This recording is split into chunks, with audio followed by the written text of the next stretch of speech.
नमस्कार। एसकेएफ स्वास्थ्य फाउंडेशन की तरफ से आप सभी का स्वागत है। और स्वास्थ्य फाउंडेशन का एक्चुअली दो लाइन, एक टैग लाइन है, better health and education for all. स्वास्थ्य और एजुकेशन, ये दो चीजें जो बहुत ही महत्वपूर्ण है, लेकिन क्या है, हम लोग की पहुंच से काफी दूर है।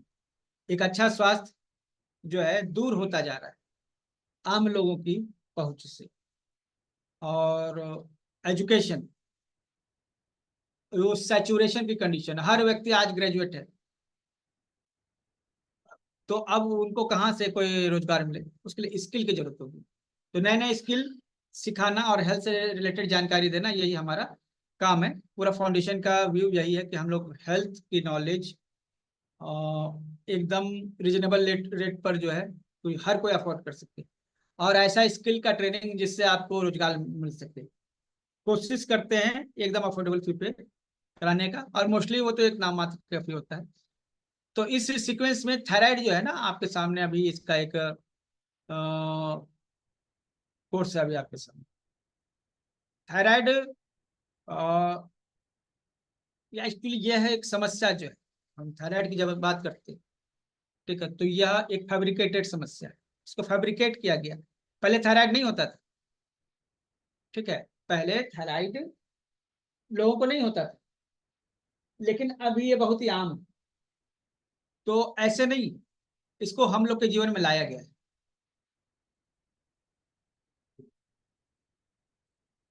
लाया गया इन द सेंस कि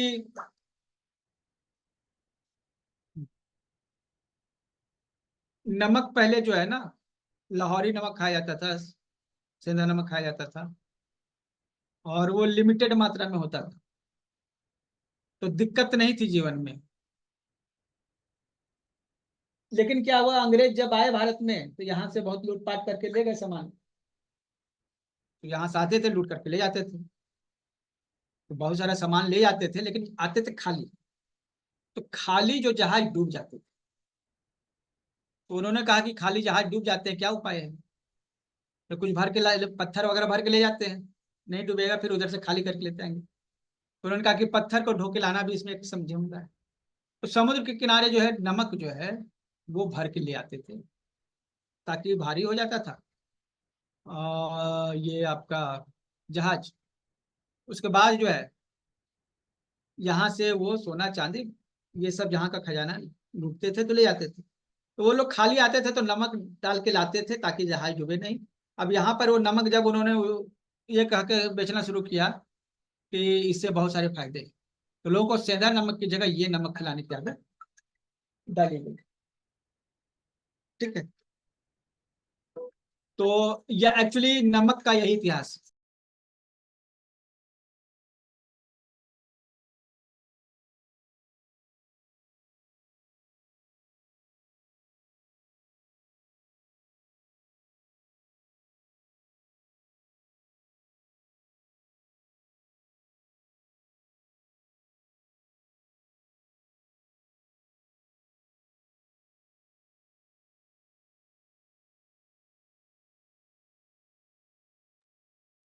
तो यही एक्चुअली इतिहास है, ठीक है।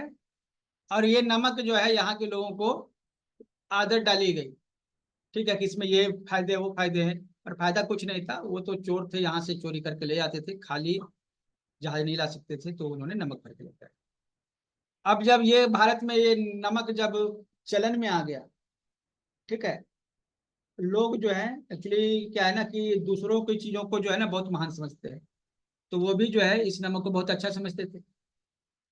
तो इस नमक में केवल सोडियम और क्लोराइड होता है, इसमें बहुत सारी चीजें नहीं होती। 80 से ज्यादा मिनरल्स जो है और साल्ट जो है आपका सेंधा नमक में होता है। वो चीज शरीर को नहीं मिलेगा तो कमी तो होगी ना।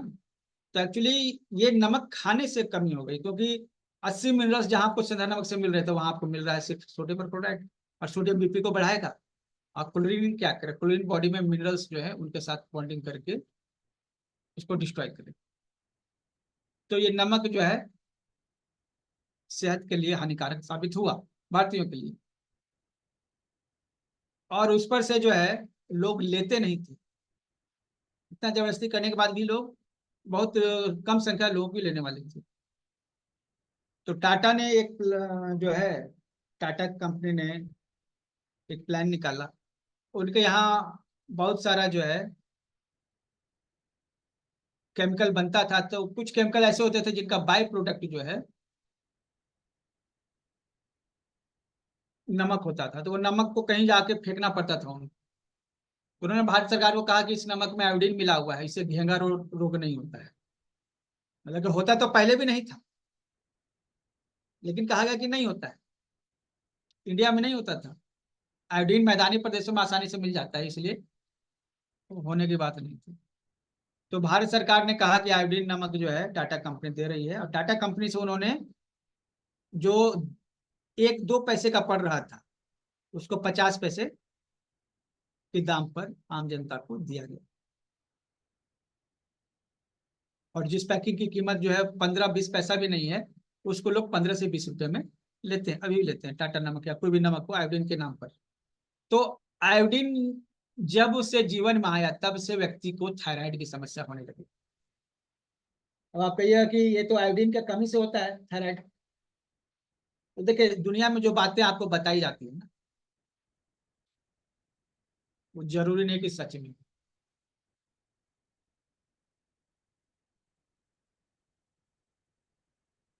आयोडीन की कमी से थायराइड नहीं होता है, रियलिटी ये है।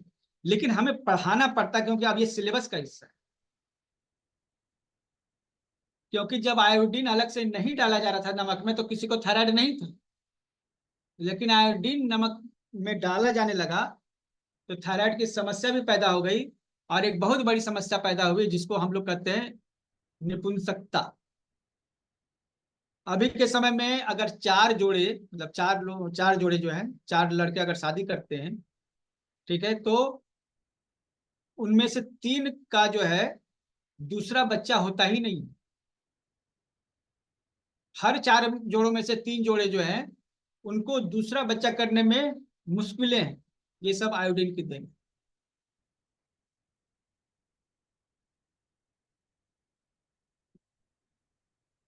तो ये जो है समस्या हम लोग की है कि हम लोग जो है समस्याओं के सही जड़ को नहीं समझते हैं। तो फिर हमें क्या होता है कि उन चीजों को सीखना पड़ता है जो हमें सिखाया जाता है।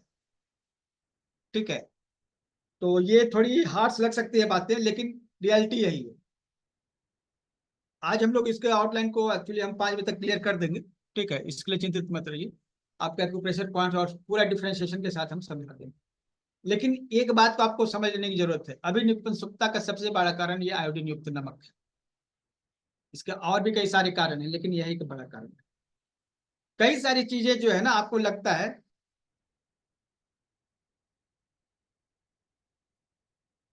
रियलिटी से दूर होती है, लेकिन हमें उसको सच समझ के रटना होता है। तो आयोडीन का एक भ्रम उसी तरह का एक भ्रम है।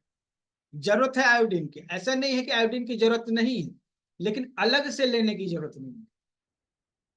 हर वो भोजन जो हम खा रहे हैं जिसमें कलर हो, बैंगन कलरफुल है, ठीक है, हर वो फल सब्जी जिसमें चमक हो, तेज रंग हो, नेचुरल, उसमें आयोडीन है, अलग से लेने की जरूरत नहीं।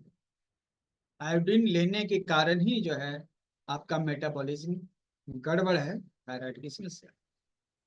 ठीक है, लेकिन फिर भी ये पढ़ाया जा रहा है कि हमें इसकी जरूरत है, हमें अलग तरीके से इसको यूज करना पड़ेगा।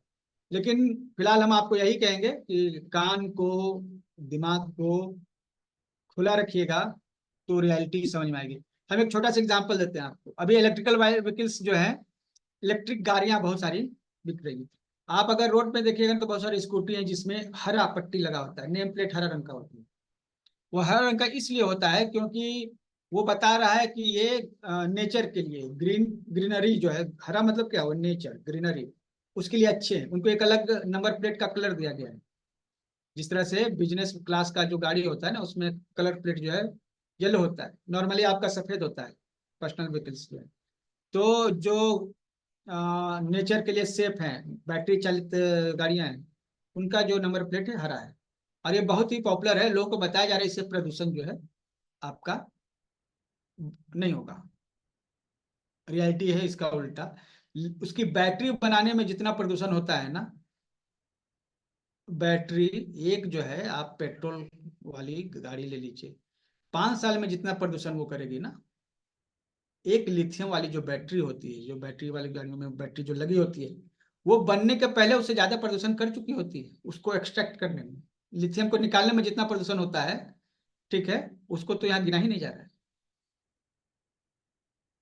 मतलब बैटरी बनाने में इतना प्रदूषण होता है ना, कि वो अगर पेट्रोल जलेगा तो उतना प्रदूषण नहीं होगा 5 साल में, जितना बैटरी बनाने में ही प्रदूषण हो जाता है।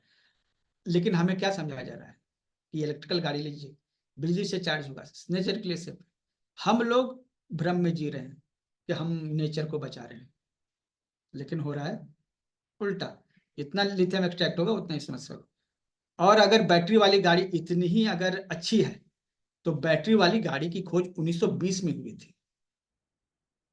बैटरी से चलने वाली कार की खोज 1920 में हुई थी, और अभी 2024 चल रहा है। अगर इतना ही अच्छा था, तो 104 साल पहले जो चीज खोज हो चुकी, उसको अभी क्यों प्रमोट किया जा रहा है? 104 साल से कहाँ थी ये कंपनियां, ये पूरी दुनिया कहाँ थी, इस दुनिया के चलाने वाले कहाँ थे? क्या उनको समझ में नहीं आया था कि प्रदूषण हो रहा है? 104 साल बाद वो इसको प्रमोट कर रहे हैं।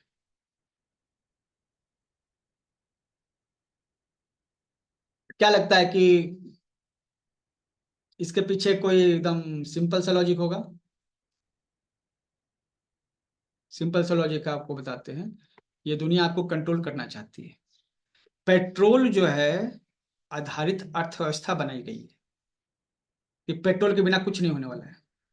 पेट्रोल के बिना कुछ होने वाला नहीं है, ठीक है। तो आप पेट्रोल पे, एक ऐसी चीज जिस पे आपको डिपेंड रहना है, आप उस पर आधारित है। अगर पेट्रोल पर आधारित है तो पेट्रोल का जो मालिक है वो आपका मालिक है। और पेट्रोलियम जो पैदा करने वाली कंपनियां थी और जो देश थे, वो पूरी दुनिया पे राज कर रहे थे। अमेरिका क्यों राज कर रहा था? क्योंकि उसको पेट्रोल निकालने की कला आती थी।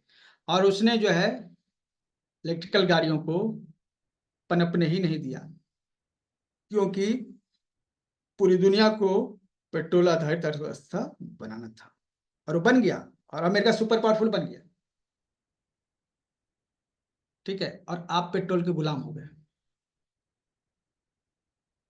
एक सिंपल सा लॉजिक है। अगर आप लोग के दिमाग में हिंट कर रहा है ना, तो हम बताते हैं।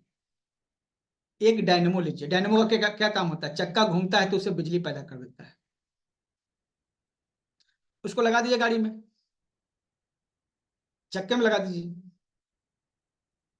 और जब बैटरी लगा रहे हैं तो बैटरी उसमें लगा दीजिए।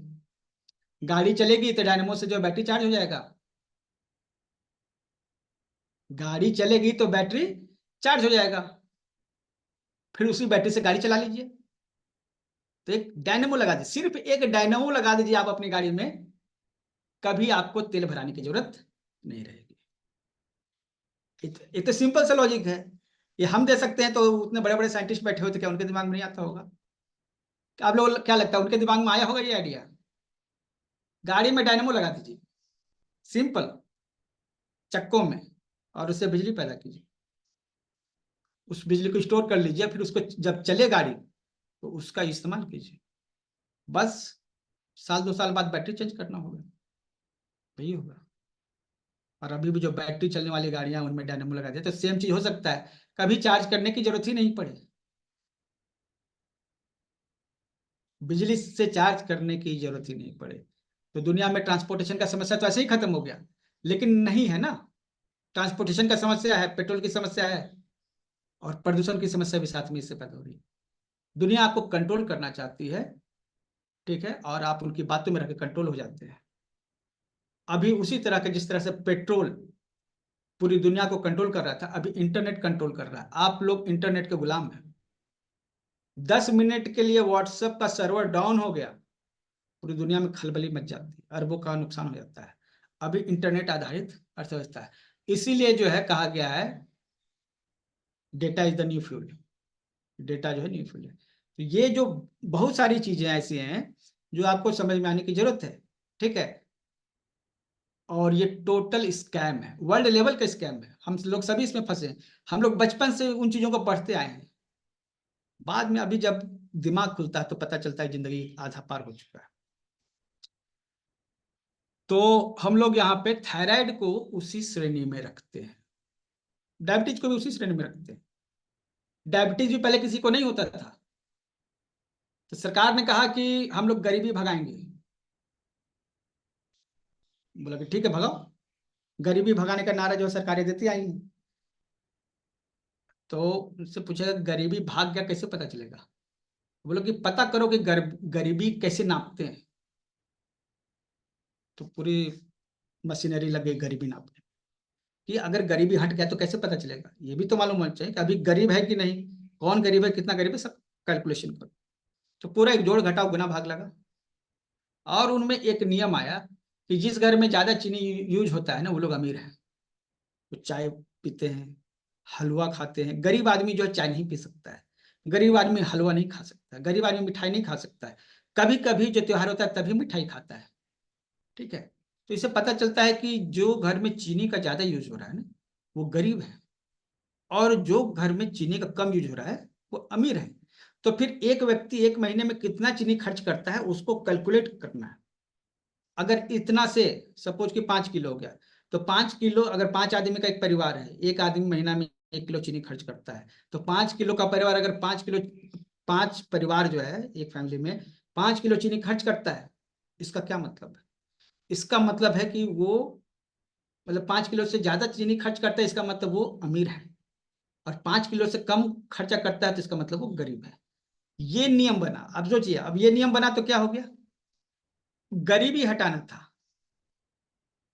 अब रिजल्ट क्या है? अब सरकार का कहना है कि ठीक बोल रहे हो, चीनी सबको देना स्टार्ट करो। 5 किलो चीनी जो घर में यूज कर लेगा वो हो जाएगा अमीर, और उससे कम जो यूज करेगा महीना में वो हो जाएगा गरीब। और परिवार में कितना है आदमी, गिनती करो, पर व्यक्ति 1-1 किलो महीना में चीनी देना स्टार्ट करो। ठीक है। तो नारा क्या था? गरीबी हटाने का। और वो कहां पहुंच गया? चीनी बांटने पर। कोई लॉजिक लग रहा है आपको? ऐसा एक्चुअली ये हो चुका है, हमारे देश में ये चीज हो चुका है। और घर घर जो है पर व्यक्ति 1 किलो चीनी पहुंचाया गया सस्ते दाम में राशन के नाम पर। और अभी जो घर, जो उस समय जिन घरों में चीनी पहुंचने लगी, उनके खून में भी चीनी पहुंचने लगी, तो अभी कहते हैं हम हमको चीनी हो गया। अरे तो चीनी ऐसे नहीं हुआ, चीनी आपको डाला गया। जितने भी हमारे पुराने भाई बहन होंगे वो इस बात से अग्री करेंगे कि हम तो, ज्यादा उम्र नहीं है, 40+ है अभी, जस्ट 40+। जो भी लोग हमारी उम्र के होंगे वो बचपन में देखे होंगे या फिर से, पहले चीनी नहीं होती थी, लेकिन कंट्रोल में चीनी देकर सबको चीनी जबरदस्ती खिला के चीनी का मरीज बनाया गया। कितने लोग मेरे से इस बात से सहमत थे? चैट बॉक्स में यस लिखिए अगर आप मेरी इस बात से सहमत है। ठीक है नैना जी, ये सभी के साथ। ठीक है। तो हम लोग जिसको एक कह लेते हैं कि बीमारी हो गई, बीमारी हो गई, बीमारी ऐसे नहीं होगी। ये कॉन्स्पिरेसी के तहत जो है हमारे घर में चीनी पहुंचाया गया, और उसी तरह नमक पहुंचाया गया आयोडीन वाला, और लोगों को थायराइड का मरीज बनाया गया। इस कॉन्स्पिरेसी से दूर हटना है तो सबसे पहला उपाय, इस नमक को उठा के फेंक दीजिए। सेंधा नमक खाना स्टार्ट कीजिए, नमक कम कर दीजिए लाइफ में। चीनी जलाता है शरीर को, नमक गलाता है। चीनी डायबिटीज करेगा और नमक थायराइड करेगा। तो यह जो है, हम लोग इस कॉन्स्पिरेसी में, षड्यंत्र में फंसे हुए हैं। अलग अलग तरह की कॉन्स्पिरेसी, हम लोग उसको जो है समझ नहीं पाते हैं। पेड़ लगाओ का नारा दे रही है सरकार। ठीक है। लेकिन पेड़ काट, जो आम आदमी सोच रहा है पेड़ कम हो रहे हैं, हमको रोड पर छांव नहीं मिल रहा है, सरकार जंगल के जंगल गायब कर रही है विकास के नाम पर। और हम लोग कह जाते कि पेड़ लगाओ। हम लोग को कहा जा रहा है जब कोई बच्चा पैदा हो तो उसके नाम पेड़ लगाओ, उसका एक जन्मदिन हो तो पेड़ लगाओ। लगाते जाओ लगाते जाओ, और जब पूरा जंगल बन जाएगा ना तो सरकार आके कहेगी भाई ये तो फॉरेस्ट नियम के अंदर आता है, इस पर आपका हक नहीं है। तो आप कहिएगा सही बात है, जंगल तो फॉरेस्ट में, आप उसका अपना हक जो है आप छोड़ दीजिएगा। उसके बाद इस सरकार क्या कहेगी, जब बड़ी बड़ी कंपनियां वहां पे आएंगी, वो फॉरेस्ट जो है काटने के लिए नियम उसके लिए बदल दिए जाएंगे। और उस नियम जो है ठीक है, जो लैंड का जो है पर्पज है उसको चेंज कर दिया जाएगा। ठीक है, कानून उन बड़ी बड़ी कंपनियों के लिए बदल दिए जाएंगे। एवरीथिंग, नैना जी सेम सेम चीज है, यही है। रितु जी मॉरिशस में है और शुगर फ्री है। Very good. लगता है कि भारत सरकार का वहाँ कुछ दाव पेच नहीं चल रहा है। ठीक है, लेकिन आपके घर में शुगर फ्री है, डेट्स गुड। तो हम लोग जो है ना ये समझ लें कि कोई भी सरकार होती है ना, वो आपके भले के लिए नहीं सोचती है, पहली चीज। कोई भी सरकार, मैं स्पष्ट रूप से कहूंगा, हमने बहुत सारी सरकारों को समर्थन किया, सपोर्ट किया, उनके लिए काम किया, घूम फिर के बात वही आती है।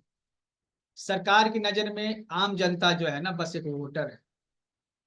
वोट जब देने का समय होता है ना तो उनके लिए बहुत कुछ होता है। वो जो वोटर है ना उनके लिए माँ बाप को जो हो जाते हैं। और जब जहां इलेक्शन खत्म हो जाता है ना, कहानी खत्म।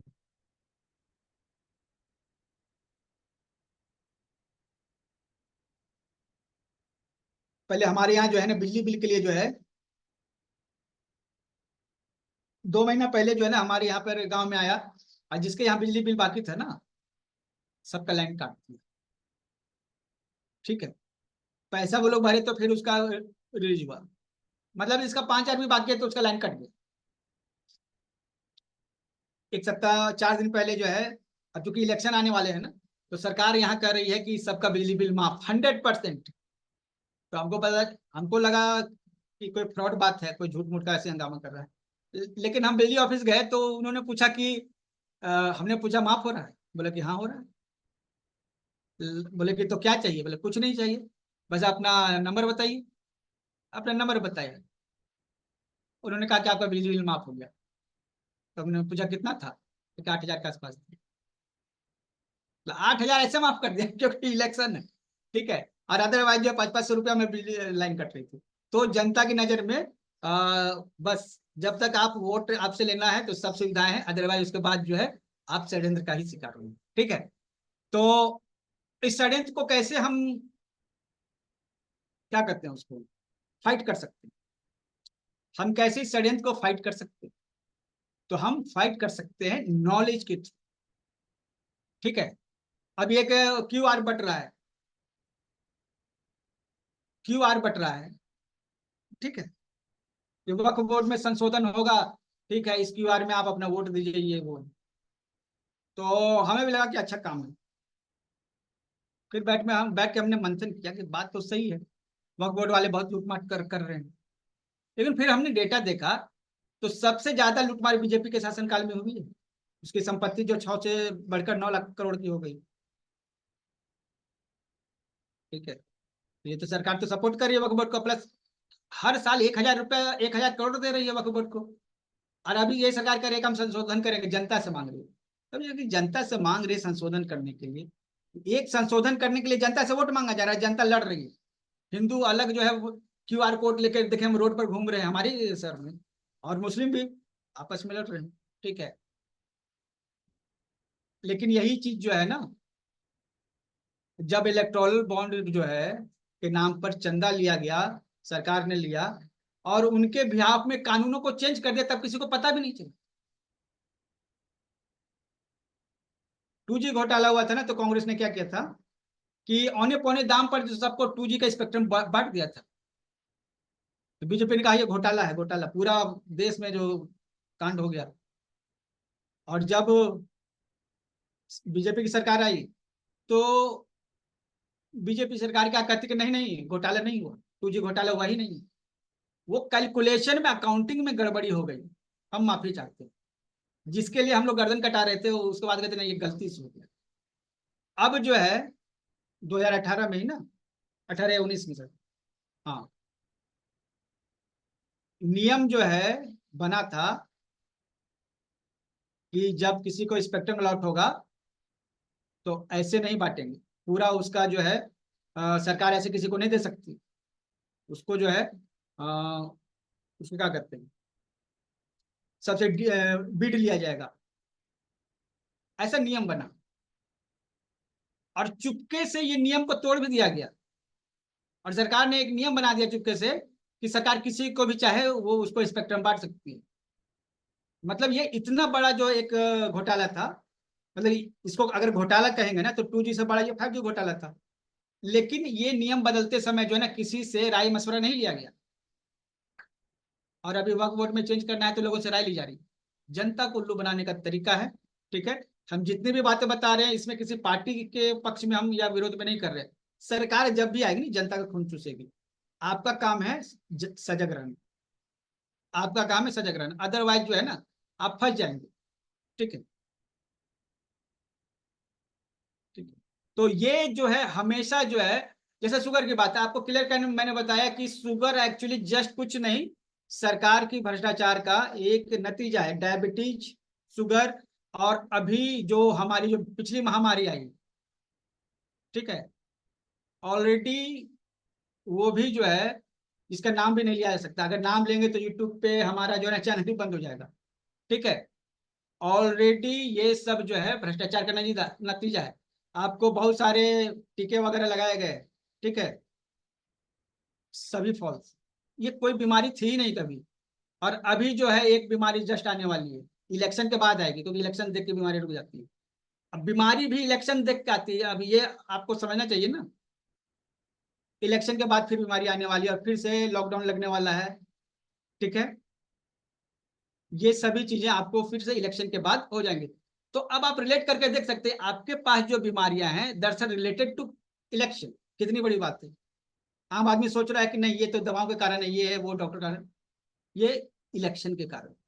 इलेक्शन के कारण बीमारियां रुक जाती हैं। ठीक है, और जब इलेक्शन खत्म हो जाती है बीमारियां बढ़ जाती हैं। तो आप ये कह ही नहीं सकते हैं कि अगर आप स्वास्थ्य से रिलेटेड डिस्कस कर रहे हैं तो इलेक्शन नहीं होगा। रियलिटी ये। बाकी जो है शुतुरमुर्ग की तरह अगर आप मुंह छिपाना चाहते हैं दैट इज फाइन। ठीक है, जी विनोद जी सही बात है, यही बात लोगों को बताएंगे तो समझ नहीं। आपका हर कुछ इलेक्शन के साथ कनेक्टेड। ठीक है, स्वास्थ्य तो ऐसा चीज है ना कि हम लोग तो बर्बाद हो गए। देखिए थायराइड में क्या है ना, आपको हम सिंपल तरीके से बताते हैं थायराइड का एक्चुअली क्या यहाँ पे। बॉडी में सब कुछ बैलेंस में होता है, जिसको हम लोग कहते हैं सम होना, मल सम होना, वात पित्त कफ सम होना, अग्नि सम होना, हर कुछ बैलेंस में होना चाहिए। Balance is health, balance is health. ठीक है, यस, लो फैट और साल्ट यूज करें, सही है, सही है, ये सब सही है। ठीक है, इस पे भी हम लोग आते हैं। समझिए थायराइड सिंपल भाषा में हम आज शेयर करेंगे, बहुत कॉम्प्लिकेशन में नहीं जाएंगे। बॉडी में हर कुछ बैलेंस में है। ठीक है, और बैलेंस में है तो करता कौन है बैलेंस? बैलेंस में रखने का काम कौन करता है? इसका क्या मैकेनिज्म? बॉडी में हार्मोन्स को बैलेंस करने का काम है हाइपोथैलेमस का। हाइपोथैलेमस जो है बॉडी में बैलेंस बनाता है। ठीक है, ऑटोनोमिक नर्वस सिस्टम के थ्रू एक सिस्टम है जो ऑटोमेटिक काम करते रहता है। जैसे आप मोबाइल में रिचार्ज करते हैं ना, जैसे ही मोबाइल में रिचार्ज करते हैं, ठीक है, जैसे पेटीएम, हम पेटीएम से रिचार्ज करते हैं मोबाइल में, जैसे पेटीएम से रिचार्ज किए तो हमारे मोबाइल में बैलेंस आ गया। तो आप बताइए क्या कोई आदमी बैठा हुआ है वहां पे कि आप जब हम मतलब कि अकाउंट से आपका पैसा कटा तो चेक किया कि अरे इसका अकाउंट से इतना पैसा कटा, इतना बचा, चलो इसको रिचार्ज कर देते हैं। पहले एक आदमी बैठा होता था, कहते थे उसको जाके भैया इतने रुपए का रिचार्ज कर दीजिए, कैश देते थे उतना रिचार्ज कर देते थे। ठीक है, अब क्या है, क्या कोई आदमी बैठा हुआ अपने मोबाइल से आप रिचार्ज कर लेते खुद? ऑटोमेटिक है वो, ऑटोमेटिक, स्वचालित, सब कुछ पहले से सिस्टम बना हुआ है। ये होगा तो इसका रिजल्ट ये होगा, वो होगा तो इसका रिजल्ट ये होगा, ये सब कुछ सिस्टम बना हुआ है। इसको कहते हैं ये ऑटोमेटिक नर्वस सिस्टम, एएनएस। हमारे ब्रेन का हाइपोथैलेमस है, वो बॉडी में एएनएस क्रिएट करता है, ऑटोमेटिक नर्वस सिस्टम क्रिएट करता है। ठीक है, और ये ऑटोमेटिक नर्वस सिस्टम जो है एक सिस्टम, ठीक है, मतलब केमिकल नहीं। एएनएस क्या है, एक सिस्टम, नाम दिया। तो एएनएस कोई क्या मतलब कि कोई दिखने वाली चीज नहीं होती, नाम। ठीक है, तो दिखने वाली चीज क्या होती है? हाइपोथैलेमस ऑटोनोमिक नर्वस सिस्टम को कंट्रोल करता है, और एएनएस जो है पूरे बॉडी के सिस्टम को कंट्रोल करता है, हर चीज को, खाना पीना, भूख प्यास, दौड़ना, रेस्ट करना, सब कुछ एएनएस के थ्रू होता है। ठीक है। इसके दो पार्ट होते हैं ऑटोनोमिक नर्वस सिस्टम, एक एसएनएस होता है, एक पीएनएस होता है, जो कि हमने यहाँ शेयर नहीं किया है। ठीक है। लेकिन वही समझ लीजिए कि ऑटोमेटिक नर्वस सिस्टम, सब कुछ सिस्टम, आपका धड़कन धड़क रहा है ना, खुद ब खुद धड़क के आप बोल रहे हैं उसको,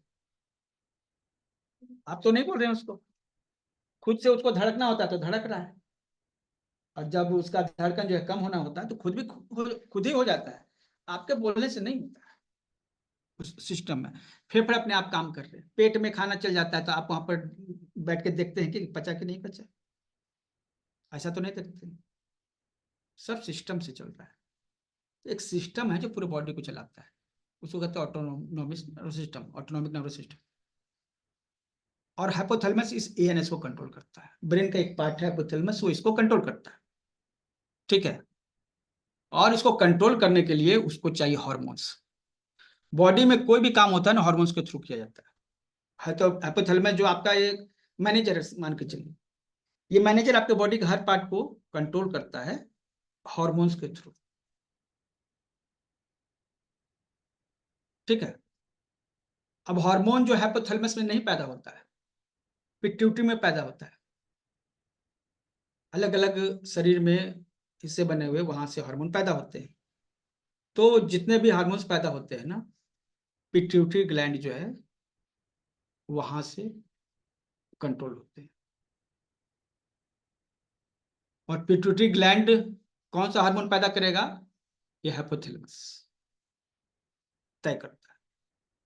ठीक है। तो यहां पर एक होता है रिलीज हार्मोन। ठीक है।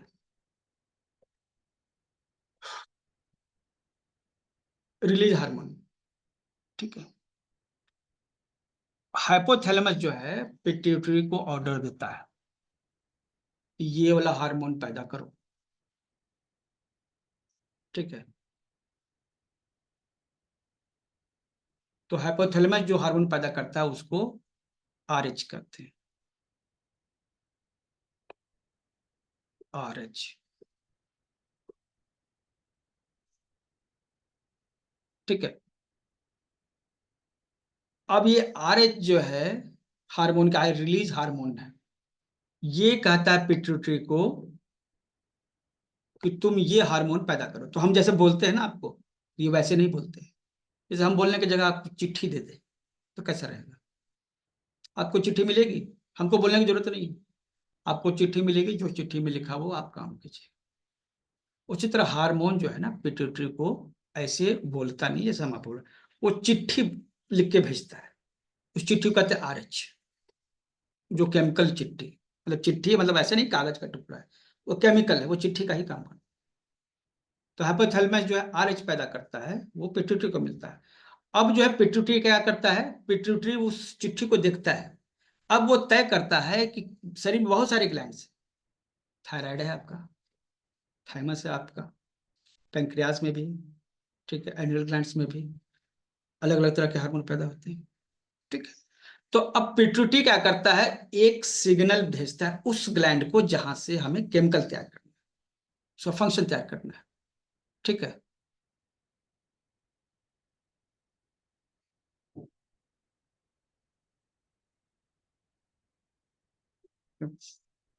तो थायराइड जो है, अब पिट्यूटरी ग्लैंड क्या करेगा, थायराइड को स्टिमुलेट करने वाला कुछ केमिकल तैयार करेगा। अब जैसे एक है, जैसे महिलाओं में जो फॉलिकल्स होते हैं, मतलब कि पीरियड के दौरान, उन फॉलिकल्स को पैदा करने के लिए एक हार्मोन पैदा होता है। ठीक है। एफएसएच उसको कहते हैं, मतलब फॉलिकल स्टिमुलेटिंग हार्मोन। थायराइड को एक केमिकल जाता है, वहां से निकलता है टीएसएच। ठीक है। तो थायराइड स्टिमुलेटिंग हार्मोन। तो अब ये पिट्यूटरी जो ग्लैंड है ना, पिट्यूटरी जो है सभी जो इंडोक्राइन ग्लैंड्स है उनको एक अलग रसायन देता है, मतलब इसको आरएच मिला और आरएच के हिसाब से इसने एसएच तैयार किया।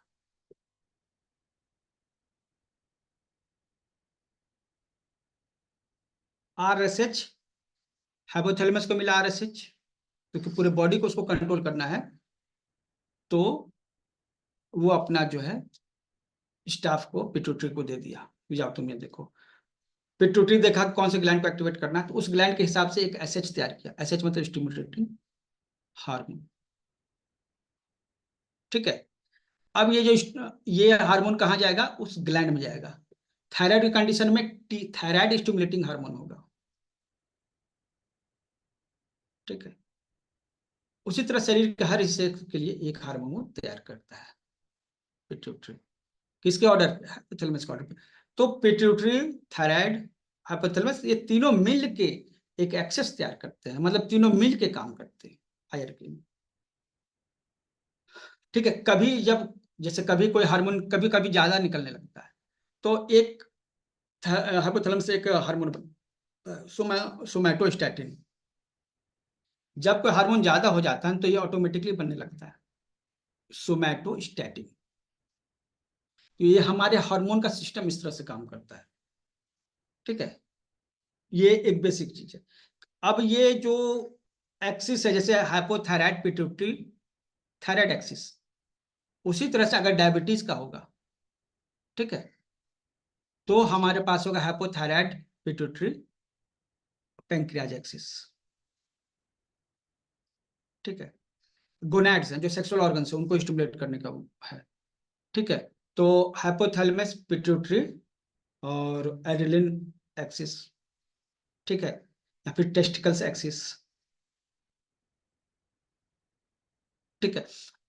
जैसे महिलाओं में जो है जब मिल्क बनता है तो वहां पर एक रिलैक्सेशन एक हार्मोन आ जाता है, ठीक है। तो ये हार्मोन इस तरह से काम करते हैं।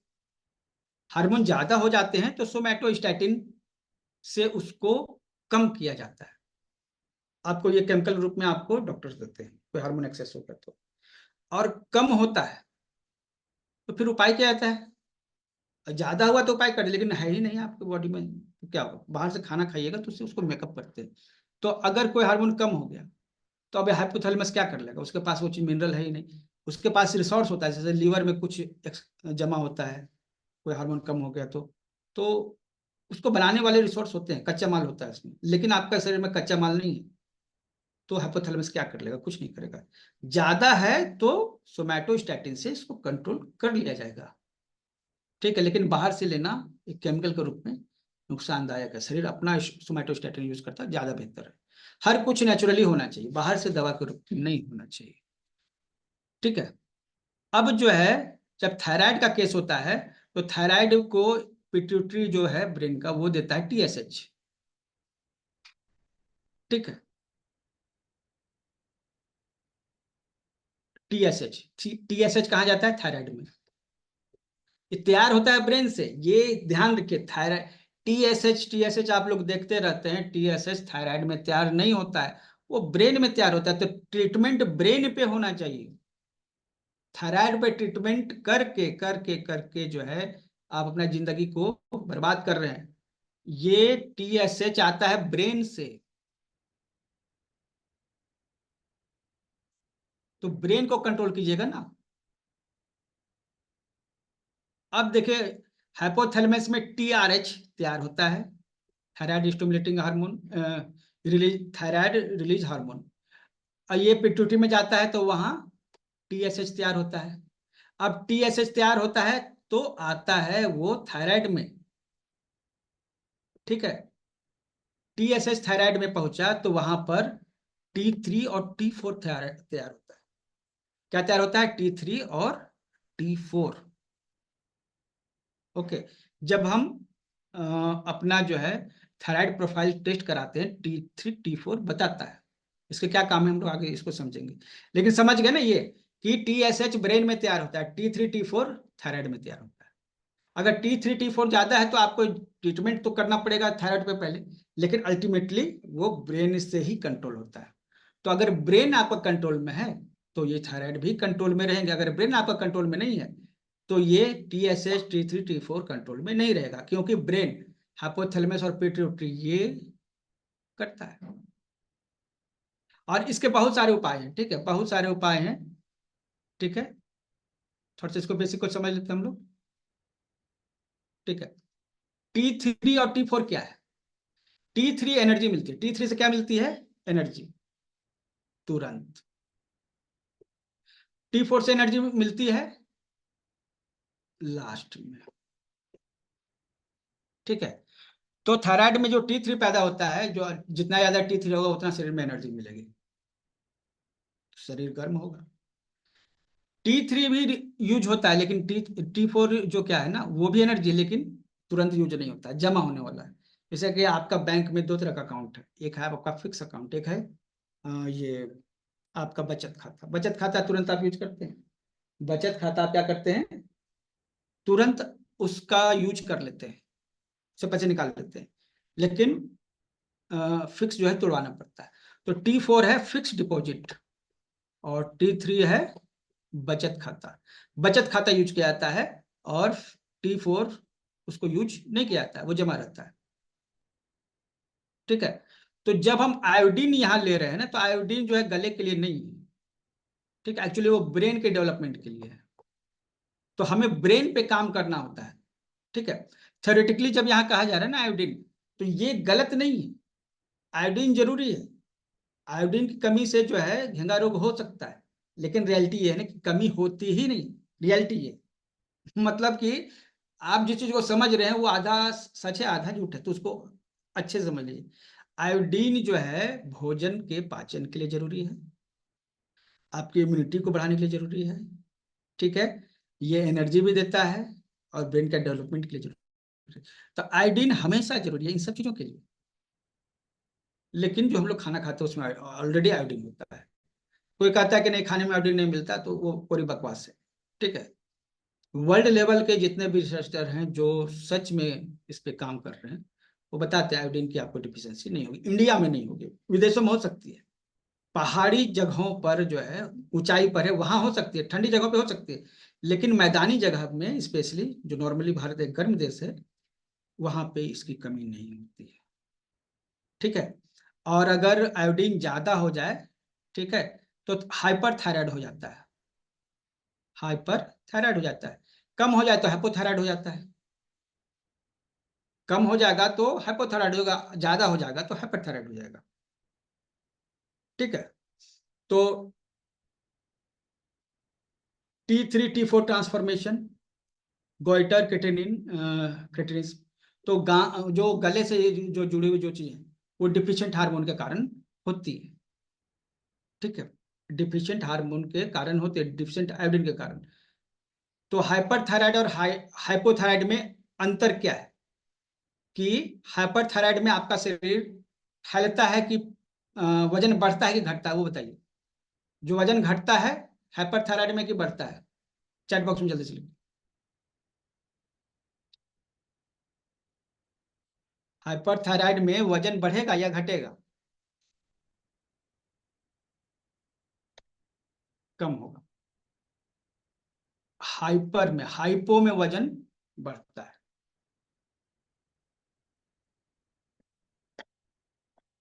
ठीक है, तो हाइपर हो जाएगा तो वजन आपका घट जाएगा। ठीक है, और हाइपो होगा तो वजन आपका बढ़ जाएगा, मोटा हो जाएंगे आप। ठीक है, तो ये आयोडीन का कमी से, अगर एक्सेस होगा तो शरीर आपका सूख जाएगा, कम होगा तो शरीर आपका फूल जाएगा। ठीक है, तो पहला तो चीज है ये।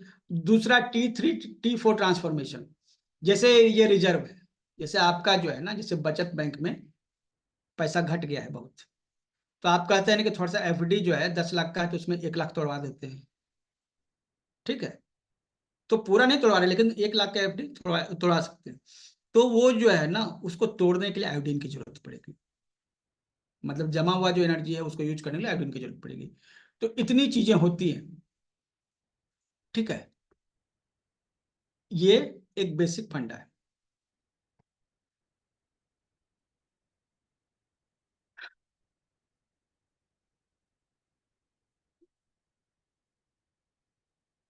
अब इसमें क्या क्या चीजें हैं?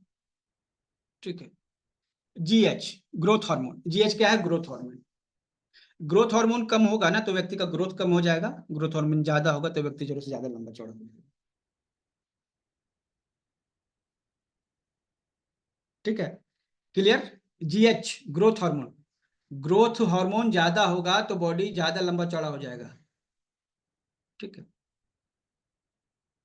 और कम रहेगा तो व्यक्ति बौना हो जाएगा। T3 T4 और ग्रोथ हार्मोन, T3 T4 भी ग्रोथ हार्मोन का काम करता है, ये भी ग्रोथ में मदद करता है, मतलब कि जो आपका फिक्स डिपॉजिट है ना, वो वृद्धि होने में, आपके शरीर के वृद्धि होने में मदद करता है, ठीक है। थायरोक्सिन, ये भी आपका थायराइड जब आप टेस्ट कराइएगा तो TSH के साथ जो है आपका T3 T4 बताएगा और थायरोक्सिन भी बताएगा। थायरोक्सिन क्या करता है, मसल्स को ताकत देता है, आपका रिपोर्ट आएगा तो उसमें रहेगा, अगर थायरोक्सिन कम है आपके मसल्स कमजोर हो जाएंगे, ठीक है। सेलेनियम, सेलेनियम क्या करता है, जिस तरह से आयोडीन जो है ना T4 को T3 में कन्वर्ट करने के लिए मदद करता है, फिक्स डिपॉजिट तोड़ने का काम करता है, उस तरह से सेलेनियम भी काम करता है, और ये सूरजमुखी के सीड में होता है, मछली के तेल में, कॉड लिवर ऑयल इसको कहते हैं, उसमें होता है, लेकिन चूंकि हम शाकाहारी हैं तो हम इसको रिकमेंड नहीं करेंगे, जो खाते हैं उनके लिए सही है। फिश मतलब कॉड लिवर ऑयल उसको कहा जाता है, मछली का तेल या फिर सूर्यमुखी का तेल। और जो ड्राई फ्रूट्स है वो खाइए, जो आपके मतलब सूखे मेवे हैं, ड्राई फ्रूट्स खाइए, ठीक है। और इनसे सेलेनियम से जो है इम्यूनिटी भी मिलती है। सेलेनियम जो है T4 को T3 में कन्वर्ट करता है, पहले काम तो ये है, लेकिन इसके साथ ये हमारी इम्यूनिटी को भी मजबूत करता है, हार्ट को भी मजबूत करता है, भूख को भी ठीक करता है, कैंसर के खिलाफ भी अच्छा काम करता है, और शरीर में कहीं सूजन इन्फ्लेमेशन होगी तो कम करता है। मतलब ये काम बहुत का है, सेलेनियम बहुत काम की चीज है, सेलेनियम बहुत काम की चीज है। केमिकल रूप में ये सभी शैम्पू में मिलता है, तो ऐसा नहीं कर रहे हैं कि शैम्पू आप खा जाइए, लेकिन होता है, एक फैक्ट है, ठीक है। और खाने वाली चीजें सूरजमुखी के तेल को लीजिए, सूरजमुखी के दाने या सूरजमुखी का तेल जो है अपने भोजन में इस्तेमाल कीजिए, तो सेलेनियम आपको मिल जाएगा, ठीक है। तो ये आपका प्रोफाइल जो आएगा थायराइड का प्रोफाइल, उसमें ये सब चीजें होती है, ठीक है। और सेलेनियम कम रहेगा तो आपका हेयर लॉस हो जाता है, तो जिनको हेयर लॉस हो रहा है, थकावट लगती है, कमजोरी लगती है, थायराइड की समस्या है, सेलेनियम की उसकी कमी। नाखून क्या होंगे, नाखून होंगे ब्रिटल, मतलब टूटेंगे, इन्फेक्शन बॉडी में होता रहेगा। अब महिला है तो यूटीआई होने का चांस है, यूटीआई बहुत होता है, एक बार जो थायराइड आप चेक करा लीजिए, ठीक है। और मूड स्विंग, मतलब इसको हम लोग कहते हैं ना, उर्दू में कहावत है, पल में तोला पल में मासा, मतलब कि तुरंत जो है खुश, तुरंत दुखी, गुस्सा, सब सिलेनियम के कारण है। सूरजमुखी का तेल लेना है, ड्राई फ्रूट्स खाने हैं। अगर आप मांसाहारी हैं तो सरसों, ये इसका तेल भी ले सकते हैं लीवर का, ठीक है। अब जो है हाइपरथायराइड हो सकता है, या फिर हाइपरथायराइड हुआ उसमें लम्प्स भी हो सकता है, इन्फ्लेमेशन भी हो सकता है थायराइड में, स्वेलिंग हो सकता है, ये सभी चीजें जो है मतलब कि थायराइड के साथ है, हाइपर थायराइड के साथ।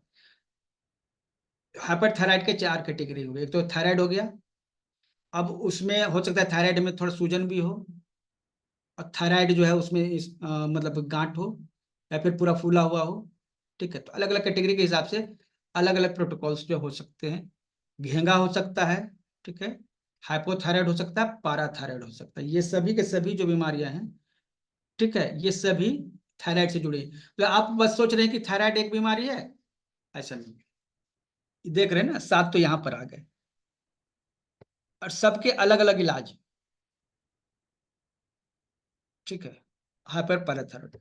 तो एक्चुअली क्या है ना कि ये जो एक पीडीएफ आपको हम इसके साथ शेयर कर दे रहे हैं, हर प्रॉब्लम का एक्यूप्रेशर पॉइंट्स आपको मिल जाएगा, आप उसके हिसाब से खुद को जो है उन पॉइंट्स को, जैसे हाइपर थायराइड, जैसे वजन गिरना, हाथ कांपना, तेजी से काम करना, तेज गति से काम करना, बाल जल्दी सफेद होना, ठीक है, काम करने का एकदम मैनिया होना, आंख बाहर की तरफ निकल आना, कार्डियक अर्थमेस मतलब कि हार्ट बीट जो है तेजी से बढ़ना घटना, ठीक है, भूख बहुत ज्यादा लगना, ये हो सकता है। अच्छा, ये तो ये सब के साथ जो है T3 T4 हार्मोन बढ़ा हुआ मिलना, तो इसका प्रोटोकॉल है stomach 9 CV15 23 UB15 GB14 20 S7 liver 2 liver 14 oxidate. ठीक है, ये सब के सब जो है आपका, अब इसमें सीक्वेंस में जाइएगा ना तो एक पूरा PDF है, प्लस 2 घंटे की पूरी एक क्लास है। इसकी रिकॉर्डिंग हम आपको थोड़ी देर में दे देते हैं। ठीक है, उसको आप देखकर बेहतर समझ जाइएगा। जो कॉन्सेप्ट था वो चाह रहा था मैं क्लियर करना। ठीक है, और ध्यान दीजिए, अभी क्या है कि अगर आपको हार्मोनल प्रॉब्लम है थायराइड के जैसा, ठीक है, तो हम जो उपाय बता रहे हैं वो कीजिए। थर्ड आई ब्रीथिंग से ये ठीक होगा। ठीक है, जो एक्यूप्रेशर पॉइंट चाहिए तो वो सब पॉइंट आपको मिल जाएंगे। ठीक है, एक एक डिफ्रेंशिएशन के साथ आप जज कर सकते हैं कि हमको कौन सा पॉइंट लगेगा। सबके सिम्टम 8-9 जो है ना, ठीक है, तो वो सिम्टम्स आपको देंगे। लेकिन अब दिमाग लगाइए, 5 मिनट और है क्लास। 5 मिनट के बाद जो है ना आपका एक क्लास होने वाला है और आई स्कैनिंग का। उसमें आप सेम लिंक पे ज्वाइन कर सकते हैं, मतलब यही लिंक रहेगा। ये रिकॉर्डिंग स्टॉप करेंगे, वो स्टार्ट हो जाएगा। ठीक है, फिर वो क्लास स्टार्ट होगा, तो आपको जाने की जरूरत नहीं। 1 घंटा और रहेगा क्लास, लेकिन वो हमारा नहीं, हम क्लास नहीं लेंगे। क्लास कौन लेने वाले हैं? उमेश, पूनम या भावना?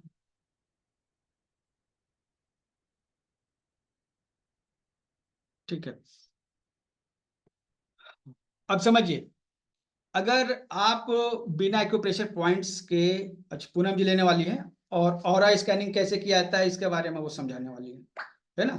चक्र स्कैनिंग कैसे करते हैं, पितृदोष को स्कैन कैसे कर सकते हैं, वो टूल्स के थ्रू जो है अपना करेंगे, तो बताएंगे। 5 मिनट में हम लोग स्टार्ट करेंगे, ये कर लीजिए। देखिए, कोई भी हार्मोनल प्रॉब्लम है ना, अभी TSH के लिए आप एक दवा ले रहे हैं, चाहे आप पॉइंट ले रहे हैं, पेंक्रियाज में आपको प्रॉब्लम है उसके लिए आप पॉइंट ले रहे हैं, डायबिटीज के लिए, हाइपरग्लाइसेमिक हो गए हैं, ये हाइपरग्लाइसेमिया हो गया, हाइपोग्लाइसेमिया हो गया, हर तरह का हार्मोन हमारे शरीर में थोड़ा सा भी इधर उधर होता है ना तो बीमारियां हो जाती हैं। आपको एक रामवान तरीका बता रहे हैं, हर तरह के हार्मोनल बैलेंस में काम है। कितने लोगों को चाहिए एक सिंगल रामबाण उपाय जो हर तरह की बीमारियों में हार्मोनल प्रॉब्लम में काम है?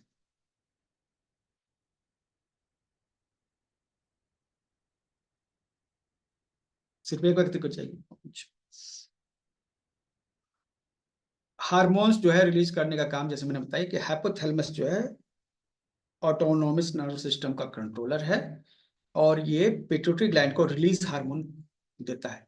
और पिट्यूटरी ग्लैंड क्या करता है, उस बाकी शरीर के जितने भी ऑर्गन्स होते हैं उसको स्टिमुलेटिंग हार्मोन्स देता है। तो पिट्यूटरी ग्लैंड जो है उसको आपको कंट्रोल करना है, पिट्यूटरी ग्लैंड को कंट्रोल करना है। ठीक है, हाइपोथैलेमस को भी कंट्रोल कर सकते हैं, है ना, लेकिन पिट्यूटरी ग्लैंड को अगर आप कंट्रोल कर लीजिएगा तो बाकी सभी हार्मोन्स बैलेंस हो जाएंगे। मास्टर ग्लैंड भी। तो ये जो थर्ड आई है ना, इसके ठीक पीछे, यहां से जैसे कान ये सीधे ऊपर उठिएगा ना, यहाँ पे मतलब आंख, ये इसका और ये इसका सीधे अंदर सेंटर में जो है ना ग्लैंड से, लेकिन गेट उसका यहाँ पर है। हमको करना होगा थर्ड आई ब्रीथिंग, थर्ड आई ब्रीथिंग। ठीक है, हम लोग सांस लेते हैं नाक से। नाक से जब आप सांस लेते हैं तो ध्यान जब आप रखिएगा अपनी सांसों पर, तो सांस ले रहे हैं और छोड़ रहे हैं, पूरा ध्यान सांसों पे होता है। करेगा तो आपको क्या करना है, एक सिंपल सा काम करना है, लेना है सांस नाक से और छोड़ना भी है। लेकिन कल्पना आपको ये करनी है कि जो सांस जो है हम नाक से नहीं लेकर थर्ड आई से ले रहे हैं। जब हम सांस लेते हैं तो अंदर थर्ड आई से हवा अंदर जाती है, यहाँ पिट्यूटरी ग्लैंड यहाँ तक आती है। जब छोड़ते हैं तो फिर से वापस चली जाती है, अंदर बाहर, ये होता है। ठीक है, थर्ड आई ब्रीथिंग इसको करते हैं। तो बस आपको बस ये थर्ड आई ब्रीथिंग करनी है, मतलब आपको नाक से सांस लेनी है, लेकिन कल्पना करनी है कि थर्ड आई से सांस अंदर जा रही है बाहर आ रही है। एकदम सिंपल सा, आंख बंद कीजिए, इनहेल, श्वास अंदर लीजिए नाक से। कल्पना कीजिए कि आपके थर्ड आई से सफेद प्रकाश की किरण अंदर प्रवेश कर रही है, मस्तिष्क के एकदम सेंटर में जाती है, ये सफेद प्रकाश की किरण, और जब आप सांस छोड़ रहे हैं तो ये सफेद प्रकाश की किरण फिर थर्ड आई से वापस बाहर चली जाती है। फिर से इनहेल कीजिए, सांस लीजिए, इस तरह से सांस लेते जा रहे हैं, उसी तरह सफेद प्रकाश के अंदर सेंट्रल में glands centre of the brain को टच कर रही है, और फिर वापस जब सांस छोड़ रहे हैं तो यह सफेद प्रकाश बाहर की ओर निकल रही है। 10 बार हम लोग करेंगे एकदम स्लोली। इनहेल स्लोली, कल्पना करते हुए सफेद प्रकाश थर्ड आई से प्रवेश कर रही है। Exhale, inhale, exhale. जितनी ही आपकी कल्पना मजबूत होगी उतना ही ज्यादा आपको फायदा होगा।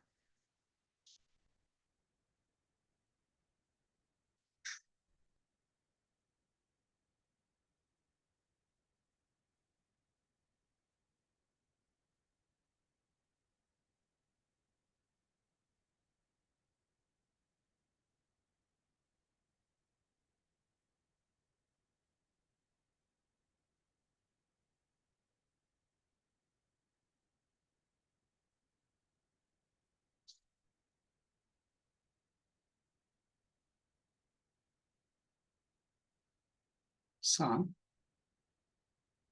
हाथों को रब करते हैं, आंखों को से फिर इस आंखें खुलती है, नॉर्मल हो जाएगी। कितना देर आप कर सकते हैं? 10 मिनट, 5 मिनट, 20 मिनट।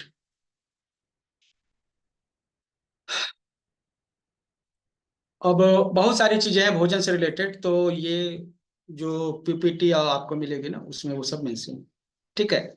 और मेरे चैनल पे जो है ना आज के जितने भी वीडियोज हैं वो सब मेरे चैनल पे आपको मिल जाएंगे, ठीक है। तो ये ध्यान आपको कैसा लगा? सही है?